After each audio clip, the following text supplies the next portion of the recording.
हर एक से इलेक्शन पर बात करने को तैयार हूं। जो भी बात करना चाहता है, तहरीक इंसाफ के दरवाजे खुले हैं। इमरान खान ने बड़े दिल का मुजाहरा कर दिया। जमान पार्क में सीनियर सहाफियों से गुफ्तगू में कहा कि बात सिर्फ इलेक्शन पर हो सकती है, अपनी मर्जी नहीं, मुल्क की फिक्र है। जिनको मुसल्लत किया गया है, डर है मुल्क का क्या हाल कर देंगे। अपनी फौज को भी कमजोर नहीं देख सकता। आर्मी चीफ की तकर्री कभी भी इशू नहीं रहा। मुज़ाकरात के दरवाजे हमेशा खुले रहते हैं। इम्पोर्टेड हुकूमत पर तनकीद करते हुए कहा, ओछे हथकंडों का डट कर मुकाबला करेंगे। अवाम हमारे साथ खड़े हैं। ज़िमनी इलेक्शन में जीत का मिशन, कप्तान का कारवां चीचावतनी के बाद शेखुपुरा पहुंच गया। जलसे की तैयारियां मुकम्मल, कप्तान खिलाड़ियों का लहू गरमाएंगे। शेखुपुरा के बाद लाहौर में भी आज जलसा होगा, खिलाड़ी पुरजोश।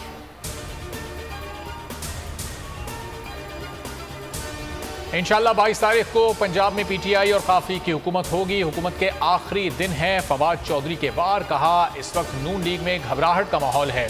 नून लीग को कहना चाहता हूं, आपने घबराना है।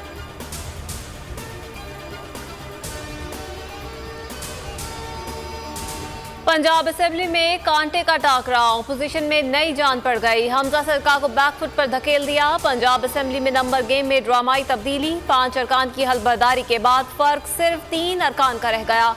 हमजा सरकार को 176 अरकान की हिमायत हासिल। तहरीक इंसाफ और काफ लीग इत्तेहाद की तादाद 173 हो गई। दोनों जानिब से ज़िमनी इलेक्शन के नताइज पर नजरें गाड़ ली गई।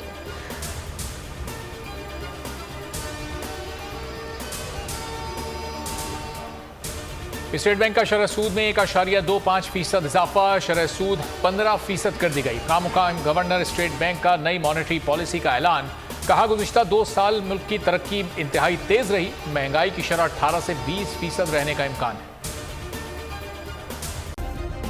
सब्सक्राइब करें और बेल दबाएं ताकि कोई खबर रह न जाए।